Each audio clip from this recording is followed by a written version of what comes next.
Our region has been at the epicenter of a national conversation about head injuries, concussions, and sports. Now a local startup is rolling out a second skull to help protect athletes and all of us from head injuries. What exactly is a second skull? Well, it's a cap that fits under a helmet to help absorb head impacts. Kevin Lynch is Vice President of Development of Second Skull, and welcome. Good to have you here. Thanks for having me. All right, basic question for any entrepreneur, and I know you and a couple of other guys kind of got this whole venture going. Well, where did the idea come from in the first place? The idea started from the founder, Federico Olivares, who was watching his son play on his bicycle outside. His son fell off the bike helmet broke in half. Wow. And he was like, I need to do something to make children safer. He had no idea how he was going to do that until he liked football. He saw Cam Newton run out of the tunnel with the skull cap on. Okay. And he said, that's it. I can put protective material in that skull cap that sits under the helmet that will add protection to the participant of any sport. So that's fascinating. It's like one of these things like, oh my God, why didn't anybody ever think of that before? Because we see these players wearing skull caps, but putting the cushioning inside. So how does this work? Show me on the cap. I mean, what's the whole idea? The cap has these panels in here. Right. It's Poron XRD. It's a super absorbent polymer. And if you want to try to bounce that, sure, okay, that's so regular This is just foam. Regular foam. This would be inside a helmet. Yeah, oh my God, a lot of right. So and that's your head inside the helmet. Correct. Right? And now this other stuff. Right. Wow. Right. So all that energy is just being absorbed into the pad, and it's not then going through to the person's head. Exactly. Well, some is going through, but it's a lot less than what was going directly from the helmet to the head. Okay. And that's called a linear impact. And the amazing thing about this product is there's two types of impact, linear and rotational. Mm-hmm. And that is a linear impact. And the other thing, and why the NFL is so interested and has given us a $100,000 grant, is because when this sits on your head, it acts as a slip plane. So this is on your head and the helmet's on top of it. When the helmet gets hit by on the side, it slides across the cap before it takes your head with it, okay. Which then greatly reduces the stress on your neck. So that's a rotational force, and that causes many injuries also. So once again, the more energy you can dissipate along the way before it gets to your head, the more it will reduce the potential for an injury to happen. Exactly. Right? And the fact that it's only 2 millimeters makes it virtually fit under any helmet without any size change. And then the other thing is, which we tried to do unlike anybody else in the market, it is relatively fashionable. It almost looks identical to what the people that play wear now anyway. Yeah, so it looks almost identical. So you get a patent on something like this? Yeah. How do you protect this idea? We have a utility patent. We have 4 patents, 9 pending. And the patent on this is for a compressive cap with pockets in it. So it's a utility patent. It has nothing to do with the material. So you get better material someday? We just shove it in the things are sent to our office from all over the world all the time. If and when something is better than Poron, we can put that right in the panel and deliver it to the market. So you're already extending the product line, right? What else is happening out there right now?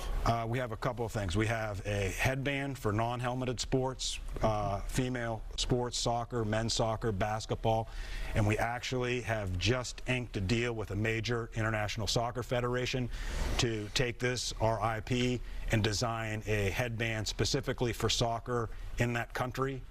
And we think that eventually that will be used in that federation, in that country, and that hopefully we can expand our sales. We already sell in Europe and Australia and all over the world, but we think that will be a significant factor in bringing up sales. Really driving it. What about the big cap on the end The big cap is our entry into the 7-on-7 football market here in America. It's very much growing, and the rugby market. So we will be selling this for rugby. They would literally wear that instead of a helmet, right? Correct. Yeah, this goes on. There's no supplementary, but it's a big market, and we're breaking into it. And that's to where, instead of in 7-on-7, they wear nothing.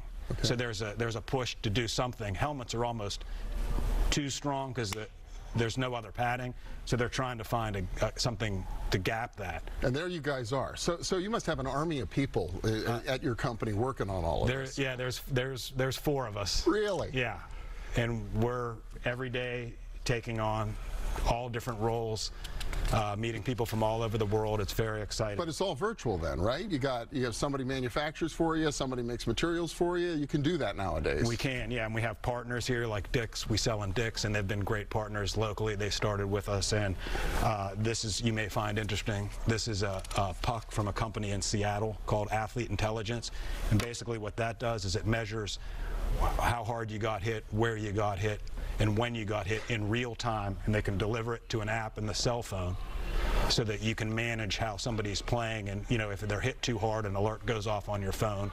And then there is more data that is even sent to a coach or an administrator after the game to download, how you're playing, where you were playing. So not only a safety issue, but a coachable issue to make you play better and safer. Crazy. Real-time telemetry to kind of manage it and monitor it through the entire game. This is fascinating stuff. The company is called Second Skull.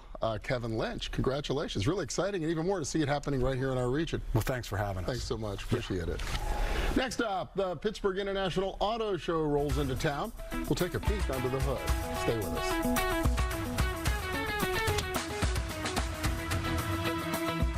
If it's February, it must be time for the Pittsburgh International Auto Show, and pretty much every make and model you can imagine, and some you can't, will be on display at the David L. Lawrence Convention Center beginning February 16th. John Putsier is back with us with a preview. He's CEO of the Pittsburgh Auto Dealers Association. Welcome. Good to have you back. Thank you. All right, so the thing I got to ask you about coming up this year is this really hot police pickup truck. It's the first, it's the introduction of the F-150 Responder. It's a pursuit F-150, and we're going to be driving it into the Dancing with the Cars charity preview on Thursday night with County Executive Rich Fitzgerald in it, and the commander of the Pittsburgh Police with the sirens and the whistles, and then do the ribbon cutting, and yeah, it's what a way to begin. I saw it on your website. It is one hot-looking cop car. Yes, that's for sure. We have a lot of police coming to see it. I can only imagine. And the kickoff is Thursday night before the show, and that's a benefit too. You've been doing for a while now. Yes, it's Dancing with the Cars, and it's Thursday night, and it's a charity fundraiser, and the funds go to the Pittsburgh Vintage Grand Prix Charities, which is the Autism Society of Pittsburgh and Allegheny Valley School. Oh, that's really great. It'll be a milestone year this year. We're going to go over $5 million. Is that terrific? Yes. Congratulations. So what else is at the show itself? I know everybody's there looking for the latest models, but you're going to kind of one-up yourself this year, well, people come that maybe not even be in the market for a car. They want to see some exotic cars. You don't see concept cars much anymore. The manufacturers don't really invest that much in them. So we try to reach out and find one-of-a-kind cars. We have the 2018 Lamborghini Huracan Performante. Ooh, that's a name. That'll be next to the Hennessy Venom GT, which is a 1,200 horsepower, $1.5 million car. It's called the Galleria Exotica, and it's on the first level. And this year we're going to start them up twice a day. Okay. It's 11 and 5. So people can come see the hottest cars. Yes. Yeah, I'd really. They're not for sale. Well, everything's for sale. Everything has its price, right? But they can all dream on. So it all starts February 16th at the Convention Center. Is that right? 16th to the 19th. Half price on Monday, the President's Day. Okay. And for the Dancing with the Cars, we have half price parking at $6. So the Convention Center has accommodated us there. Parking's always a challenge in Pittsburgh. Sure. But yes, we're ready to go. All right, very good. John Putsier from the Auto Dealers. Thank you so much. Thank you. Appreciate it. Good luck for the show. You can find out more at pittautoshow.com. For today, we're out of time. So for the staff of our region's business and for the Allegheny Conference, I'm Bill Flanagan. Thanks for joining us, and have a profitable week ahead.